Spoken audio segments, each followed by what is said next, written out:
Welcome to a composer conversation as part of the Mason Arts at Home series. In this time of being apart, we are creating community by bringing the arts to you. Check out the programming that will happen on George Mason Center for the Arts Facebook page for the next 2 weeks. Today we are joined by acclaimed composer Dr. Dan Forrest. My name is Dr. Lisa Billingham, professor of choral music education at George Mason University, where I've been for the last 16 years. And I am so proud to welcome Dan to our virtual stage here today. A shout out to all of my choral friends far and near that are here. And we really look forward to this time together. So I encourage people in the chat to please be posting your questions. I have a few things that I will ask Dan to get us started, but we're looking for this to be a casual conversation. Dan, welcome. It's so beautiful to have you here. Thank you, Lisa. Glad to join you. So, Dan, you are a famed composer, and I think you write incredibly luscious music. Would you talk to us about how you even came to composition as something that you chose for your profession? Yeah, I think composition sort of found me rather than me finding composition. I started in music fairly young. I loved music from as early as I can remember. I remember dancing around the living room with my mom playing the piano.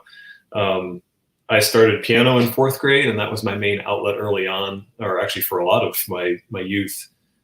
Played piano in church for a while, did piano concertos and contests and all kinds of things. And that was just my main outlet, was pianistic. In college, I did a couple degrees in piano as well, but somewhere along the way, I heard choral recordings of singing unlike anything I had ever heard.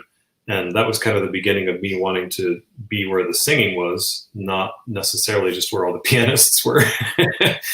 And I don't really have a great voice, but I had done a lot of improvising and composing at the piano as well. So those two just kind of came together for me to compose and to write just as much for the voice as for piano.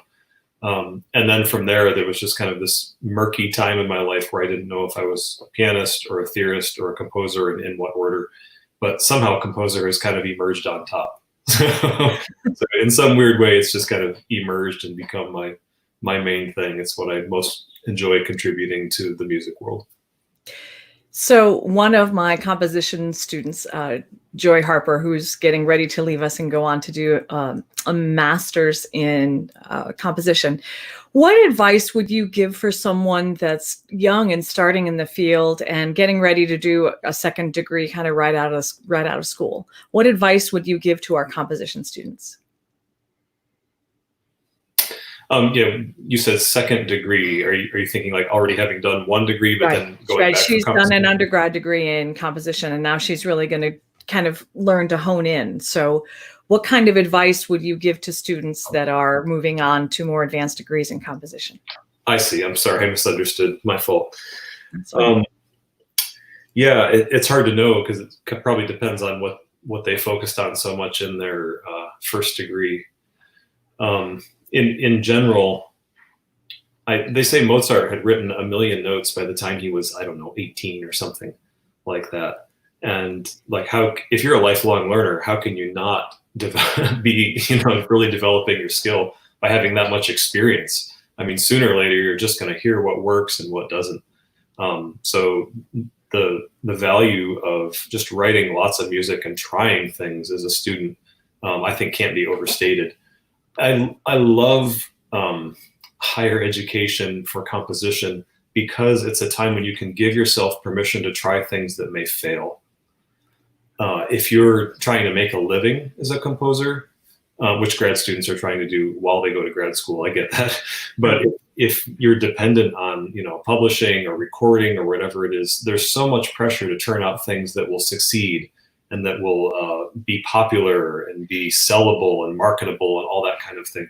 And as a student, you can it's your job to try things, and regardless of commercial success or where they go or who likes it or who doesn't, other than maybe your professors, you can just try things. So I think it's just a perfect time to make the most of that situation and not feel compelled to be something that you're not, or jump through all these other hoops that kind of get, these requirements that get added on, and just try things.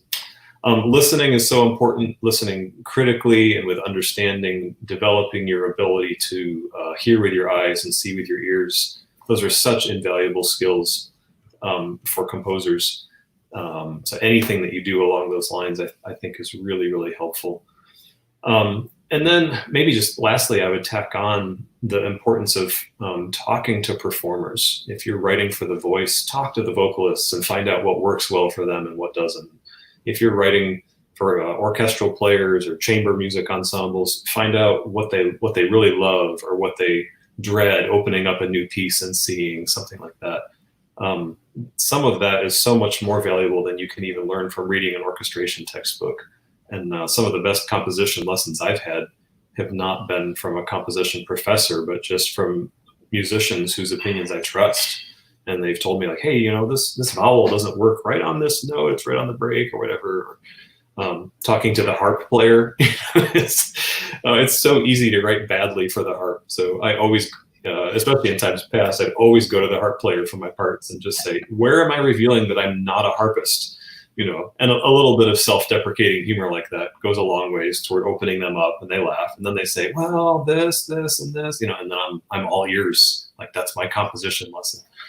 So maybe those are a few helpful things, just broadly speaking. I don't know. Wonderful. A shout out to Pat Vaughn, who's joined us today, and Leonard Wikesa, who I met actually at an ACDA conference, who's studying here in the States from Nairobi. And Leonard has a question. Would you highlight your creative process and what inspires your style? That's a pretty broad question. I'll let you think about that. Yeah, sure. There are two questions there, like talking about process and where inspiration comes from. Maybe we start with inspiration, since that's kind of where we think of pieces as beginning. That may or may not be the case. I think many composers are inspired by life events and how they feel at the moment and what's going on in their lives, and they kind of express their inner being at the moment. There's almost a stereotype that all composers will be like that, and I just don't fit that mold as much. I think there's another type. It's probably like a personality thing. I've been thinking recently about the Enneagram and how that relates to composers. Like, that is a book or two just waiting to happen. Like, how personality interacts with the music creator types. But that's anyway, for me, it's less about like how I feel at the moment and more about just I love great music and I want to create it.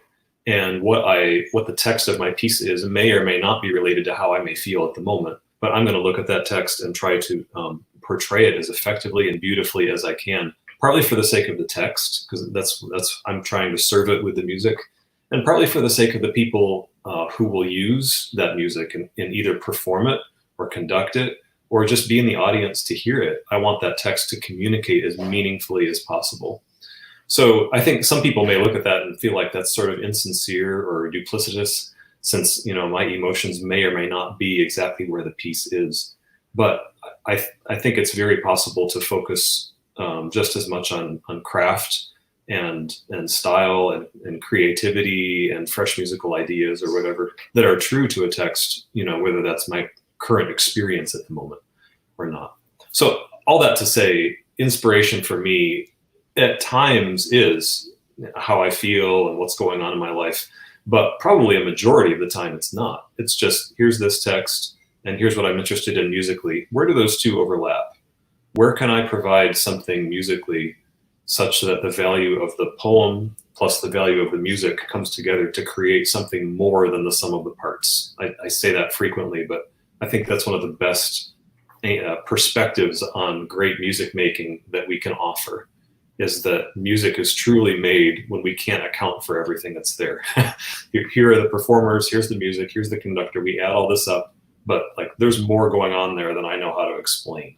And those are the moments that we just love and revel in and that keep us going as musicians and make us want to go make more music because of that like inexplainable little bit of magic that comes in. when, in this case, a text and a bit of music complement each other so well that there's just something really special going on there that we can't fully explain word-wise, you know. So I'm just looking for ways to do that. And my inspiration occasionally comes from like what I've been listening to, which is usually far outside the choral world. Or most of the time, it's just text. It's some little aspect of it, or the big theme of it, or the flow of it, or something in there just stirs something musically that I feel like needs to be expressed, and I try to create. So as a composer, do you do a lot of reading of poetry, or do you just do a lot of reading in general? Or are there people that suggest text if someone is commissioning you for a work? Do people suggest texts? Do you enjoy that? Or would you rather say, well, this is a celebration, let me choose the text? I'm just curious how that process works for you. Yeah, every commission varies, I think. I've had pieces that came together all of these different ways and more, probably. So I love it when a commissioner suggests a text to me that really strikes me and that I think has a lyric quality and seems true and beautiful and is just begging to be sung, and I hear it singing to me. I mean, that, like, I almost feel like I should charge a little bit less for that commission because it was just handed to me on a silver platter, and there it was. It's just my job to write down the song that was already there, maybe. Other times they've been more broad. We want just a piece along these lines, and then I go hunting. It really is fine either way. You know, it all comes out in the wash. I do read some poetry, but not a ton. Most of the time, if there's a commission for a specific theme or event, I just hop on Google search, frankly, and just start looking on the internet through hundreds and maybe even thousands of poems, looking for the one that just might be just right. Yeah, I often think that, with Google, I think our lives are very different than when I first went to school and there was no Google search and you went to the library and you had a collection of poems and you might think about creating something. Yeah. I've found poems on paper too. There's something to be said for just getting in the library and cracking open a book, and certainly. So we have some more questions. Would you talk about a composer or composers that inspired you? Yeah, I have to be careful with like who I allow myself to get inspired by, or maybe I should say who I get really hung up on in their music, because I don't want to sound like any one particular composer. Then I'm just kind of a mirror, a mimicker, a copycat, which isn't who I want to be artistically, and really risks copyright and lawsuit issues as well. So I try to listen very broadly and outside the bounds of what I actually write, rather than just like reaffirming what it is I do, like in the choral world or in my vein or in my little subgenres. I try to listen fairly far away from that so that I might be able to bring new ideas to the table. So people who inspire me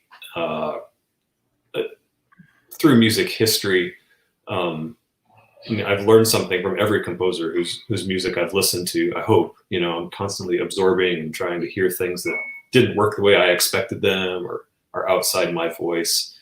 I have a particular affinity, I think, for early 20th century American composers. The school of like Aaron Copland, Leonard Bernstein, William Schumann. There were just some really neat things going on there that resonate with me. I'm not exactly sure why or how even, but I love that school of music. I love new music. I listen to things that would, make some people probably cover their ears and run. I enjoy like people pressing boundaries along those lines and just hearing what's going on. I really like minimalism, and I think it seems to be showing up, if I can be self-critical, I think it may be showing up more and more in my music the farther I go. Some of my pieces are just a million notes on the page and these big, heavy, like John Adams type orchestrations. Right. But I also just love boiling music down to just like the bare essentials. Like, how few notes can I write and still say something really meaningful? Which notes absolutely had to be there? How simple can I make this and still make it communicate? So that whole, Arvo Pärt, Philip Glass, other people get lumped into there, John Tavener and Goretzky. And Right. I love that, like, holy minimalism school, as it's sometimes called, as well. I could ramble on about that for a long time, but maybe there's some thoughts anyway. So many of my students that are watching with us today were fortunate to go with me to Carnegie Hall, and we performed your Requiem for the Living. Oh, good. Last year. Congratulations. And thank you. It was my debut, so it was the right piece of music for the space, for the time. And I think there are questions about how was that inspired? Or I know that there's, I've read the analysis and done my own analysis of the math and the unification of keys between movements. But would you talk about some of just the inspiration of writing the piece? So you could take it any way you want. Yeah, sure. The Requiem is almost the prime example of where people presume that, like, some life experience must have led to that for me, but I'm actually just trying to set texts and provide something that will speak to people when they need it. That people presume I must have lost someone. You're like, who died so that you wrote your Requiem? And it actually wasn't like that. There were a couple tragic situations with some family and friends that led up to that. That I think maybe, the weight of those maybe lent some weight into what I was writing. But most of it was just more of a musical endeavor, and wanting to provide something that would express ideas and beliefs and feelings that all of us are going to encounter sooner or later. Everybody needs a Requiem. That sooner or later, I will need it sooner or later. There have been times when I have. There have been times that I've played it for other people who needed it. And I feel like that work it needed to be, and then the results work themselves out later. So for me, it was more just, how can I create something that is a 21st century expression of centuries or even millennia old ideas and texts, and be a modern expression of kind of a timeless human experience. I wanted to make it more vernacular, kind of leaning towards Brahms and what he did. There is plenty of Latin in mine, of course, but then towards the end, there's the vernacular that comes in. Come unto me. Yeah. And then the freedom that Brahms took as well was just setting scripture or setting texts that were meaningful, as opposed to just following strictly through the liturgy. I used that freedom to actually swap around the Sanctus and the Agnus Dei, which is kind of a big risk in terms of, like, messing up liturgy for people. And Fauré is a model there as well, where he skipped the Dies Irae. I did the same, although I replaced it with some pretty angsty music nonetheless. Yes, so, you did. yeah, most of it was just trying to craft a narrative. Go right ahead. I'm sorry. Yeah, and I will say the Vanitas, for every choir I've done it with, there is something that they own in their bodies once they learn that it's become something that's absolutely ingrained. So that's just something I'd like to say to you as someone who really loves and appreciates your music. That, my church choir says, when can we just do the Vanitas by ourselves? Can we just do the Vanitas? I just want to do the Vanitas. I know of one choir where it was a church choir, and in the hallways, as they were rehearsing it, their greeting became Vanitas, Vanitatum. Oh, that's fabulous. That's absolutely. And truth be told, as everybody knows, there are hints of the Dies Irae in there. Dun dun dun bum bum bum bum. That da da da dum is in there, which is now, of course, in Frozen 2, and everybody knows that little sequence of 4 notes from there. Shows up all over through music history, right? We're all just regurgitating the same great material. Right. The Vanitas text was just more meaningful to me, and the Dies Irae is so long, and there's so much language that I would have been trying to burn through it as quickly as possible. And at one point I just stopped and said, why am I trying to even, I don't have to do this. I can make this mine. So yeah, I also think there's sort of different responses to grief, not exactly stages of grief, but in the first movement, there's silence, of course. There's like an eventual buildup into where it just boils over in the first movement. There's anger and bitterness and angst in the second movement. There's more resignation and just humble prayer for help in the third movement. And then from a Christian perspective, there's worship in the fourth movement, following the biblical example of Job, who, like, all these horrible things happened to him, but then his response was not like, oh, now I understand everything, but just a response of worship. So the Sanctus functions that way in my Requiem. And then the last movement, I hope there's light and peace and comfort and hope. And those verses that I quote in English there, I mean, a Requiem is a prayer for rest. And the verses that I quote there are the answer to that prayer already given to us. Come to me, all ye that labor and are heavy laden, and I will give you rest. So there's a narrative through that works through the problem of pain, as C.S. Lewis titled his book, or just the problem of evil and suffering and grief and loss in this world, which is common to our experience. And I hope that the music just puts those ideas and texts and narrative across in a way that, like I said earlier, is more meaningful than just reading the text or just hearing music. Thank you for your beautiful insights. So we have more questions coming at us. What are the tricks of the trade when you hit, I would say as a conductor, when you hit the wall, when you hit a block and you're trying to figure out where the music goes next? Do you have a path, or do you say, oh, nope, I'm up from the keyboard today? That's another question too, is do you write from the keyboard mainly as a pianist?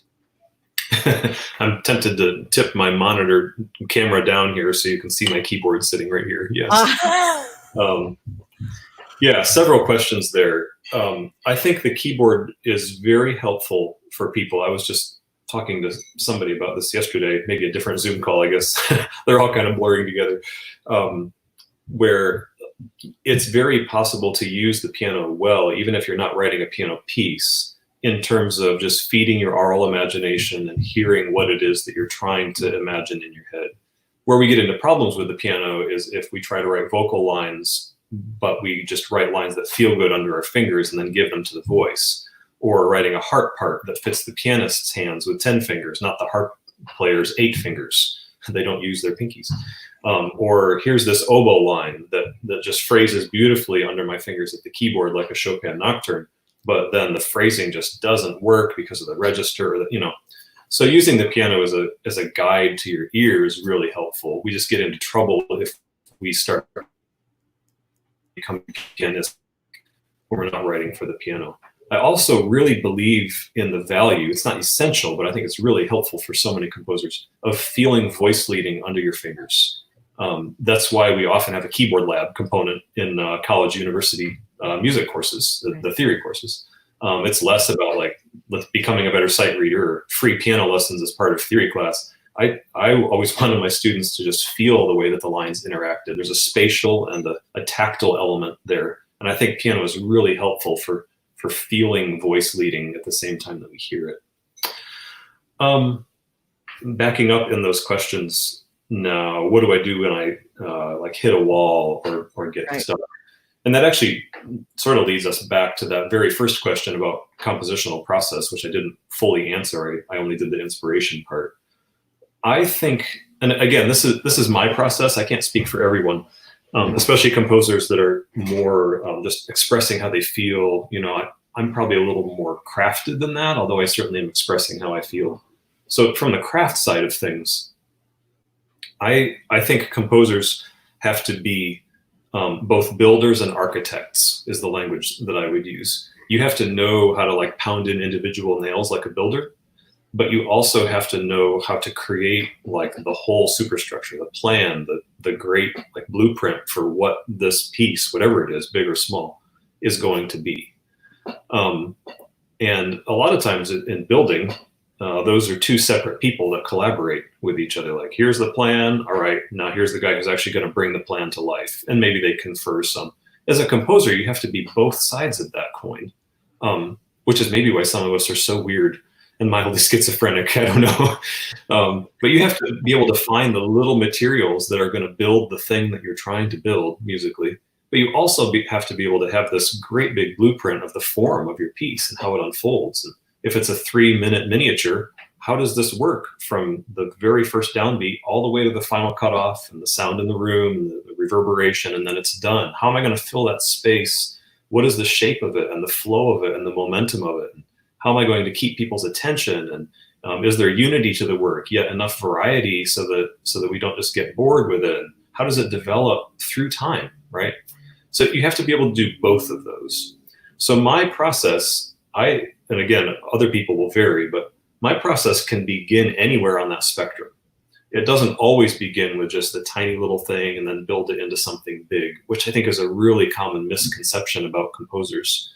For me, pieces may be just as likely to begin with the blueprint, like some big concept. And then I have to go be the builder and find what are the little materials that will help me make this great big thing that I've imagined, So for me, my process is working on one end or the other, like working with little materials. Here's my little motive. Here's a way this phrase could be turned. Here's a way these two phrases might work together. Here's a line of counterpoint that might take on a life of its own, right? Those are all really little things. At the same time, I have to be thinking about how long is this piece? Is this commissioned for 4 minutes or 7 minutes or 12 minutes, one movement, or 16 minutes, two movements? Or in the case of Jubilate Deo, like it became a 50-minute, 7-movement work. So you talk about blueprints, like I had to build a whole subdivision there and make sure the 7 houses all belonged in the same subdivision, kind of expanding my analogy. So I can work on any part of that process or on that spectrum. And wherever I am, I always have to keep the other parts in mind. And that gets me to answering the question, what do you do when you get stuck? A lot of times if I'm stuck, and I think this is probably true of other composers as well, that happens when we're focusing too much on only one place on that spectrum. I get stuck if I just get down in the weeds of all the little details, and this melody could go here, it could go there, and it could go there. I have these 3, I don't know which one is the best, and I don't know what to do, and I can't figure out where it goes after that note. And if that's all you're looking at, it's really easy to get frustrated. When that happens, one of the things that I do is just avoid that issue for the moment and start thinking about the bigger picture, because the little stuff and the big stuff always affect each other. I'm sorry, this is such a long answer. Oh no, this is no. Every word is Dr. Dan. Every word is gold. Yeah. So working at different places on that spectrum, I think, is really helpful. So if I'm stuck on little details, I need to step back and say, what is my big picture? What is the nature of it? Is this a 4-stanza piece? Where does that belong? And it's things going again. No, I don't know exactly what I'm going to do over here, but yeah, I can figure out some of this bigger stuff. And then vice versa, the same thing happens. You may have a really good little details, but you're stuck on the big picture. I don't know whether this is 3 stanzas or 4 for this church anthem that I'm writing, or I don't know whether to repeat this section, or whether I've kind of worn out my welcome on that. But if I can't see that big picture at the moment, then I don't worry about that. I put that on pause. I just start looking at what material do I have? Do I have enough material to write a 4th stanza?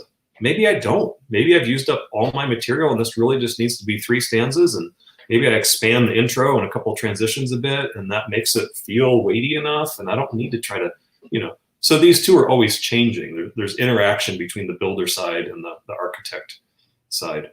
And for me, being at only one point on that can be really defeating, but working together on that is where the magic starts to happen. And my favorite part of writing a piece is when the two are coming together. I can see, yes, I have the right materials, and yes, my blueprint is starting to make sense. I've had to tweak it a couple times because I did have this and I didn't have that, but then it sort of magnetically pulls together, and that's where I really enjoy composing. The other quick just thing to add on to that about what do you do when you get stuck. This isn't original to me. It's from Frank Kelly, who teaches at USC. He talks about the value of patience and courage. And those two traits are so important for composers, to be patient, to take time. One of the biggest factors in getting stuck is just an external time constraint that hasn't allowed the music or the ideas enough time to simmer and be what they really should be. There are I used to see it in my students. A lot of students would have one really good idea, and they would come to like my choral composition class, and their very first project would be great. And then their next one, oh, not so much. And that phenomenon, we used to say, like, why is that? How did they have this one good idea, but then the second, it's just like not living? Honestly, I think it's because that one good idea is probably something they had been mulling over for months, or maybe even a couple of years. They just had this song that was kind of, and it gradually evolved into exactly what it should be, what was inevitable for it, and the music did what it wanted to do. And then the next project probably got rushed for a deadline. It didn't have all that time behind it. So I think patience is really important from a number of angles. And then courage just to keep at it. Courage to say, I think this piece will get where it's supposed to go when it needs to. And it takes courage to step away from your composing desk and say, I think I've probably done what I can for today. I'll come back to this fresher tomorrow. Like the fearful thing is to stay there and keep trying to crank it out. The courageous thing a lot of times is just to go mow the lawn. Get away from it. Let it be what it wants to be. Let it come back to you when it's ready. So we have a lot of questions. We have one about what do you have a story to share about your first commission? And you can answer any of these because we have lots of questions. Or do you write for particular venues? My accompanist and organist at Mason and at a local church here, she's asking for Requiem for the Living. Did you write the organ part for where it would be premiered, or did you write the organ part so it could function anywhere? Most of my music I do try to make usable in lots of places, because almost everything that I write is commissioned for a particular place and choir and conductor, but I'm also writing it with an eye towards publishing it and making it available for lots of other people too. And we're thankful for that, by the way. Yeah, good. It's less common for me to write something really idiomatic that only works in this place, you know. And sometimes there are ways that I do that, but then I tweak what I did there because I know to be broader and more usable, I need to adjust these things. So as far as the organ part on the Requiem, the premiere was with orchestra, the full orchestra version, and not with the medium or the small versions that use organ. Mm-hmm. So that was added on later just to make it as usable as possible. We have a lot of questions regarding young composers. So would you talk a little bit about the public? And I'm also very curious about this because I have composition students that are starting to face this. How do you find a publisher, or how do you start that search process, and any encouragement as people start to work with a publishing company? And I know that you help run one, so I thought maybe you'd have some advice for us today. Yeah, I help run two of them. I work on both sides of the traditional publishing and the self-publishing side these days for my church music and concert music. So many thoughts. Where to begin and keep it short, I don't even know. Well, just share. This is all the time we have today. We can send you questions, and you can send this whatever you'd like to share today. This is just happiness to hear your stories. Yeah, no worries. I'm just trying to formulate a halfway decent answer in my head. Okay. No, that's where to start publishing wise. One of the most important things that you can do is know the publishers that you're submitting to. And let's use the choral world, for example. Does that publisher publish church anthems or more secular texts? Music for worship or music for concert halls, educational venues, that kind of thing. Because you're just wasting your time if you send a bunch of secular texts to a publisher who only does church music, or vice versa. Within that church music, or within the choral side of things, what level of difficulty? Is this a publisher who does very simple, functional kind of things, like for small church choirs or for elementary school choirs? Or are they interested in your 8-part a cappella divisi piece, or your 10-part a cappella divisi piece, or your 40-part motet, or who knows what? Just understanding difficulty, primary types of texts, in the church world, sometimes there are even theological constraints. If there are connections with a publisher toward like, this is the kind of church that we work well with, this is our primary market. So just taking a look at a publisher's work and sort of triangulating like what kind of piece belongs there can save you so much time of just sending it to somebody that, you know, you're going to wait potentially even many months for an answer one way or the other, only to find out like, no, this isn't the kind of thing we do. You know, oh, I just lost all that time, you know. So kind of scoping out your options is really important. I do work at Beckenhorst, and I see all the submissions that come in there, and there are plenty of pieces that like it takes me a while to get to, and then I see it and I'm like, oh man, I wish I could have just written you right away, because this isn't what we do. Yeah. So I know that's hard, but just any attempt you can make figuring that out before you submit can be helpful. A quick inquiry with an editor or some kind of administrator at that publisher about whether they are accepting unsolicited submissions can be helpful too. There are some publishers that are not interested in that. They just have their own people that write. And so you could be wasting your time just sending it to somebody who's not looking for pieces from people they don't know or whatever. I wince when I say that because I hate that.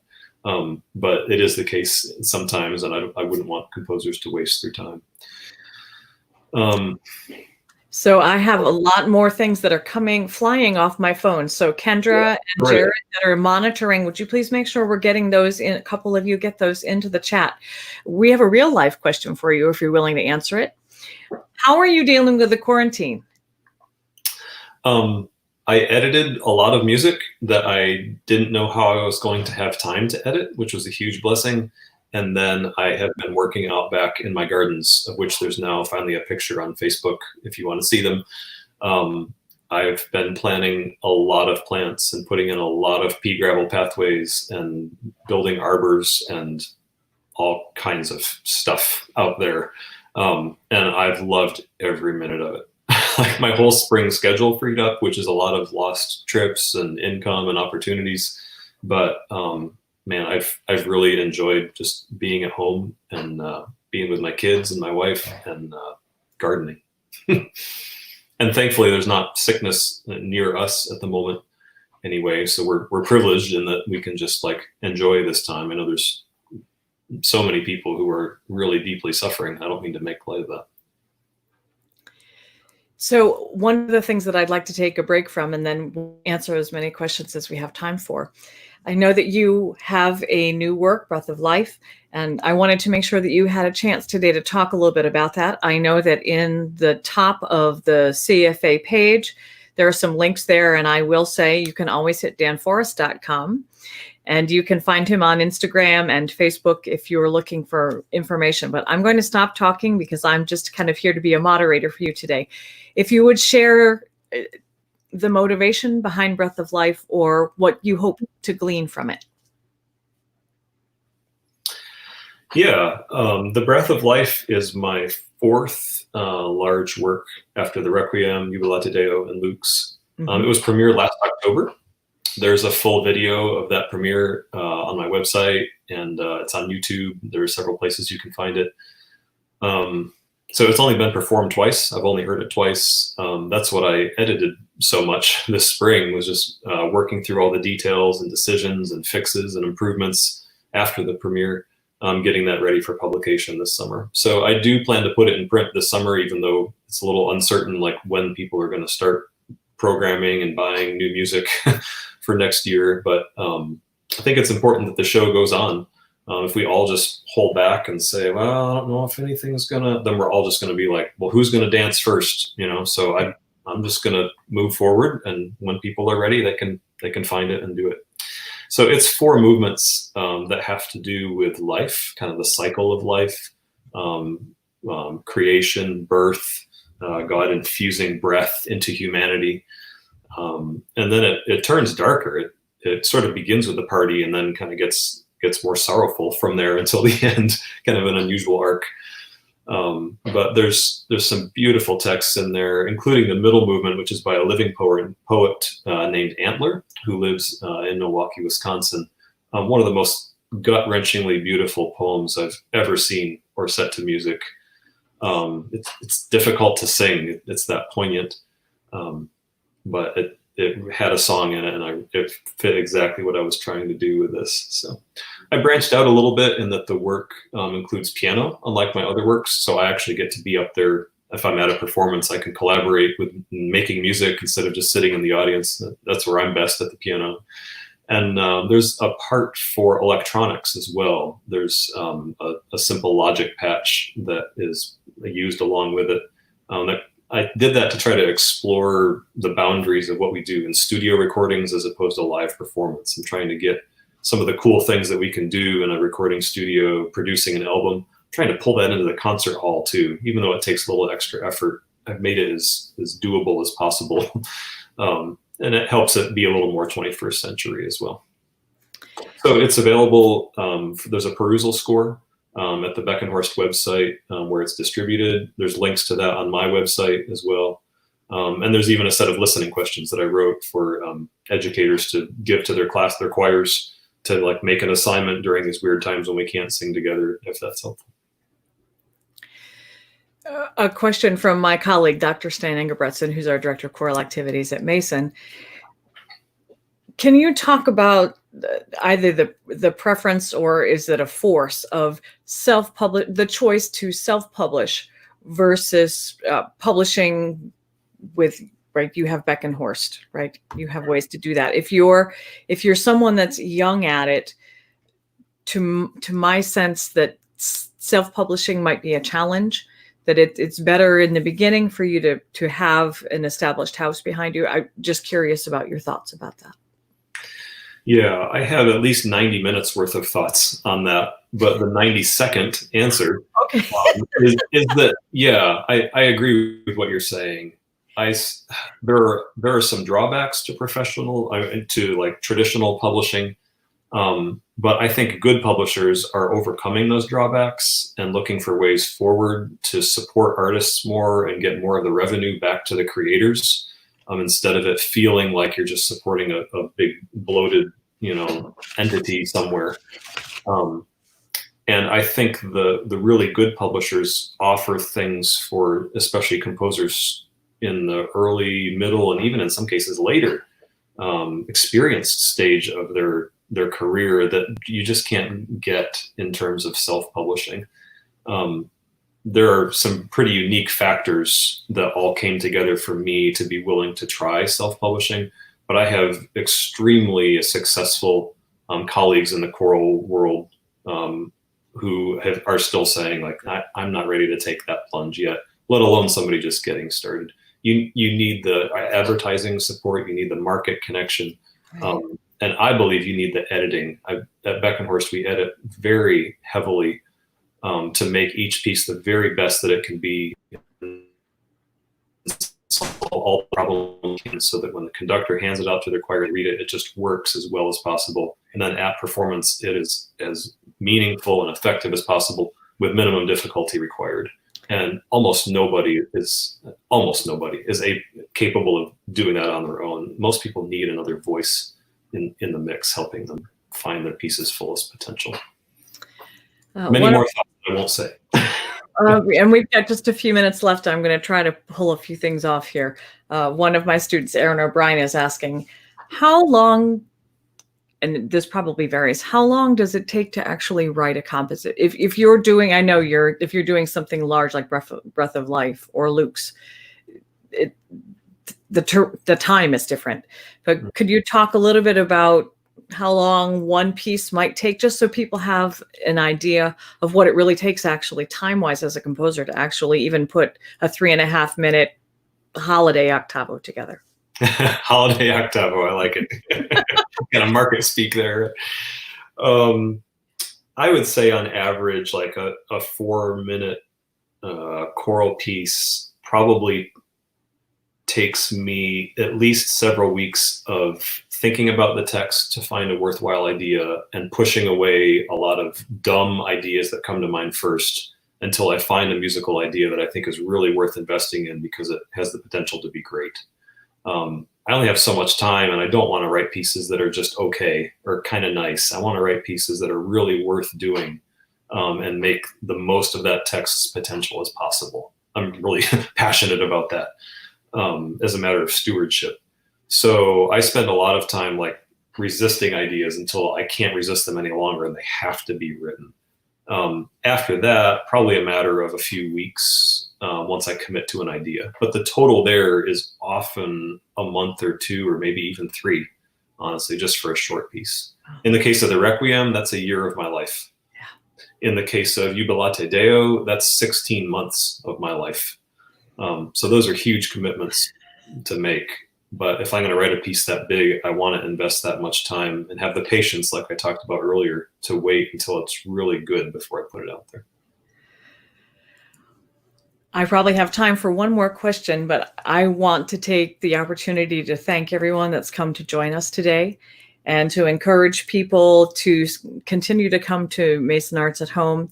And for those of you that Dan Forrest is a new person in your life today, I encourage you to be listening to his works. I have several hired singers and people at my church position who, I'll give a shout out to David Schoonover. I don't know if he's here today, but if you put something out for him to do as a solo, as a baritone, he's going to do it. And so I think it's very humbling to meet you today, because I think 100 years from now, 200 years from now, your music will live on. And I think that's a gift that you have given us that I just wanted to publicly thank you for, as a colleague that's just simply met you virtually in the last 24 hours. I want to thank the Dean of the College of Visual and Performing Arts, Rick Davis, and my chair, Dr. Linda Monson, and my colleagues and students for coming today. If you could give one last piece of advice for someone that's thinking about doing composition or doing music as a career versus selling shoes at Nordstrom, what last beautiful piece of advice might you give us? Yeah, right. First, let me say, I do see all those Facebook Live comments coming in. I'll try to hop on after we end the broadcast here and just reply to a couple of those and give some quick answers, so some of you don't feel like you asked a question and didn't get to hear about it. I'll try to weigh in there. Yeah, as far as music making, I think the people who make music are the ones who are so deeply connected in their mind and in their emotion and in their spirit, such that the music making is just worth it on its own. Especially in education, as we try to defend what we do for music education, so many times we gravitate toward all the extra musical stuff that will happen if you study music. And there's value in that, to be sure. I'm not opposed to that in any way. But at some point, the music has to be worth it in and of itself. The music making process, where some guy like me or woman, of course, sits in a room somewhere. This is my office, but whatever your room is, and you dream up notes that you think are worth writing down because you think they may move people deeply enough to want to recreate them for others, and go to all that effort of like learning what that notation stuff that we do to communicate with each other. It's so weird. You know, I write little circles on 5 lines, and then you take it to a place like Carnegie Hall and somehow recreate what I dreamed up in some weird way so that an audience can hear it. And then somehow vibrating air molecules get to their ears and vibrate their inner ears, and they're deeply moved. What is that? What do we even, where did that come? What kind of magic is this? You know, I don't want to lose sight of that. And I think it's important that none of us do as music makers, but that we maintain that sense of this music is worth doing for its own sake. And that's what's going to motivate, you know, okay, I'm going to keep going with my studies, or I'm going to keep going with my viola lessons, or I'm going to keep honing my craft and trying to be a lifelong learner, because this good gift of God is so worth investing in and finding its richest potential. And especially right now when choirs can't get together and sing, as those who have tried on Zoom and failed have quickly learned. My first virtual church choir rehearsal was Yep. an unmitigated disaster. So we're learning to record on our own, but it's just trying to keep the spirit between us at the time. I think that's all we can do. Yeah. But what this has done is showed us the value of what we normally do, that maybe we took for granted, that we have to be not just like visually present, but physically present and breathing together and able to like not only coordinate our time and our vowels, but our very breath that goes in and out as choral musicians, and matching up all those things that have to be aligned just perfectly in order for great music to be, that stuff is so worth it, and it can't be replaced in ways that we thought maybe it could be, and it's just all the more valuable for it. And when we are able to sing again, I posted on Facebook somewhere, it will come from a deeper place, because we will feel what we missed during it and how valuable it is when we have it. So I'm looking forward to when we sing again, and I'm sure you all are too. I most certainly am with my group with my University Chorale at Mason.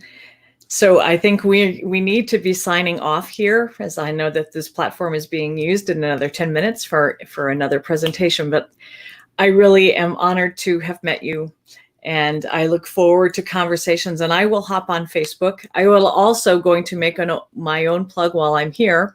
Fridays at 12:30 Eastern Standard Time, I am doing a 20-minute live stream just to give you 5 tips a week to continue to survive COVID as a music educator. So Dan, thank you so much for your time. May you and your family stay safe, stay blessed. I'm going to ask everyone to remember to wash their hands. And for my students that are here, we always say goodbye by giving a little heart to remember that choir is love.